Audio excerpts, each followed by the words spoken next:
Let me close by addressing the claim of some that Paul regretted having taken this approach in Athens, and so changed his appeal in Corinth. It's said that Paul's outreach in Athens was a failure, for no New Testament church was apparently ever established there. So when Paul moved on to Corinth, he supposedly abandoned the appeal to the intellect and just preached Christ. This interpretation rests upon Paul's words in 1 Corinthians 2, verses 1 to 5. When I came to you, brethren, I did not come proclaiming the mystery of God to you in lofty words or wisdom, for I decided to know nothing among you except Jesus Christ and Him crucified. And I came to you in weakness and in fear and in much trembling. My speech and my proclamation were not with plausible words of wisdom, but with a demonstration of the Spirit and of power, so that your faith might not rest on human wisdom, but on the power of God. So the claim is that having failed in Athens, Paul abandoned an approach that appeals to the intellect and instead just preached Christ. I'm convinced that this interpretation represents a drastic misunderstanding of what Paul writes to the Corinthians. In the first place, it is predicated upon the view that Paul's outreach in Athens was a failure because it failed to establish a local church. This allegation strikes me as very unfair. Paul spent a year and a half in Corinth establishing the church, whereas he was simply passing through Athens, waiting for Silas and Timothy to join him. Moreover, Luke does not present Paul's Areopagus speech as a failure. Rather, he says that some of his audience joined with Paul and became believers. And he singles out among them Dionysius, who was himself incredibly a member of the Areopagus Council, as well as a woman named Damaris. To win a member of the Athenian city council itself, as well as others, was no small success. Whether a church was established in Athens would depend more upon the zeal and perseverance of these early believers rather than upon Paul's brief visit. But what about what Paul says in his first letter to the Corinthians?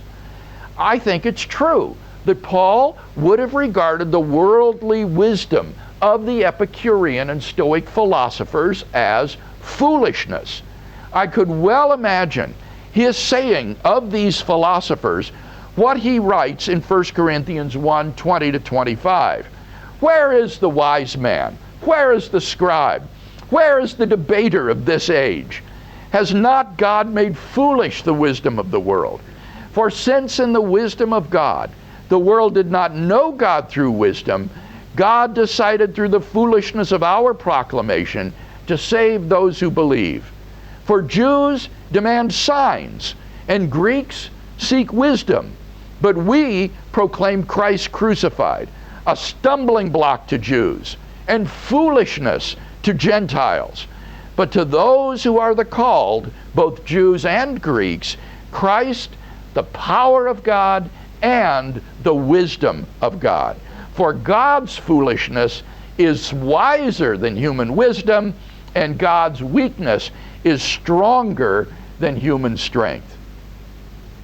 Paul would not have regarded his proclamation of Jewish monotheism in Athens as any accommodation to the wisdom of the world. Citing Greek poets to undermine the worldly wisdom of the Stoics and Epicureans in no way compromises the gospel.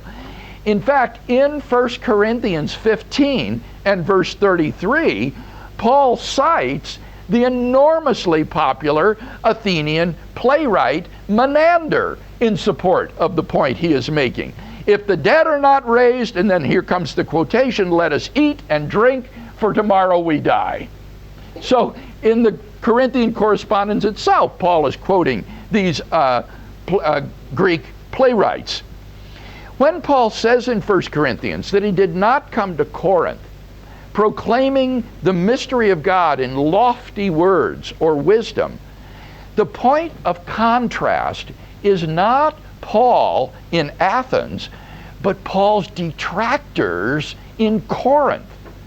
The Corinthian church was riven with divisions, and there were those in Corinth who regarded Paul as a sort of inferior apostle. To these, Paul says sarcastically in 1 Corinthians 4, "We are fools for the sake of Christ, but you are wise in Christ. We are weak, but you are strong." Chapter 4, verse 10.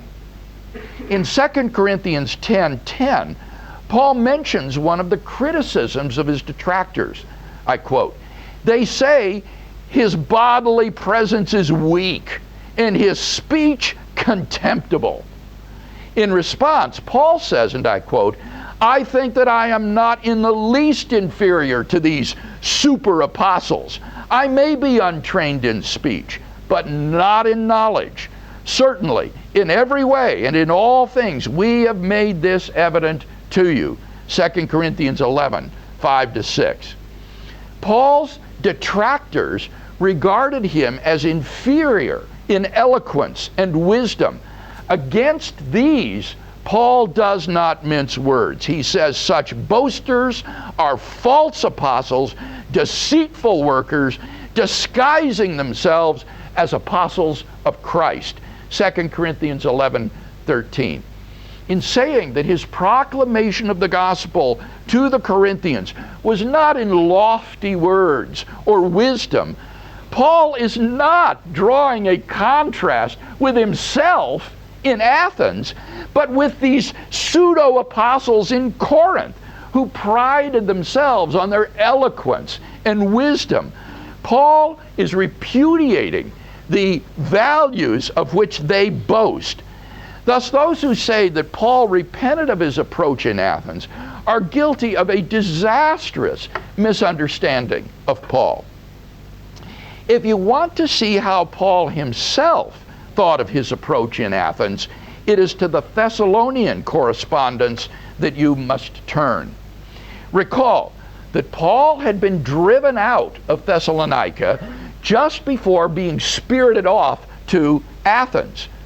When he moved on from Athens to Corinth, Paul wrote to those Thessalonian believers to express his relief at hearing that they had sustained their faith in the face of the persecution.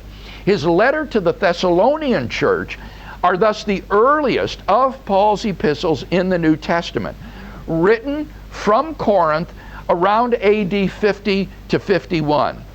In 1 Thessalonians 3:1, Paul mentions his being left in Athens alone, while Timothy returned to Thessalonica to see if the believers had endured the persecution. Timothy brought a glowing report to Paul in Corinth, and Paul's letter to these Thessalonian believers is full of joy. Paul's description of the message that he proclaimed in Thessalonica could just as easily been a description of the message he proclaimed in Athens. Paul says, "It is widely reported," and I quote, "how you turned to God from idols to serve a living and true God and to wait for his Son from heaven, whom he raised from the dead, Jesus, who rescues us from the wrath that is coming." 1 Thessalonians 9:10. Here we find the same themes of turning from pagan idolatry, the reality of the true God, the resurrection of Jesus, and the coming day of judgment. The only additional element in Thessalonians is waiting for the return of Christ, which Paul couldn't get to in Athens because he was cut off as soon as he mentioned the resurrection. Paul's proclamation in Athens represented his typical approach to a pagan audience, an approach which met with great success in Thessalonica and which he continued to endorse. In fact, writing later from Ephesus to the church in Corinth, Paul describes his philosophy of evangelism in these words: "To the Jews, I became as a Jew in order to win the Jews.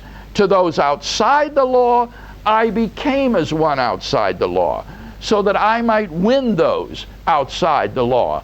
I have become all things to all men, that I might by all means win some."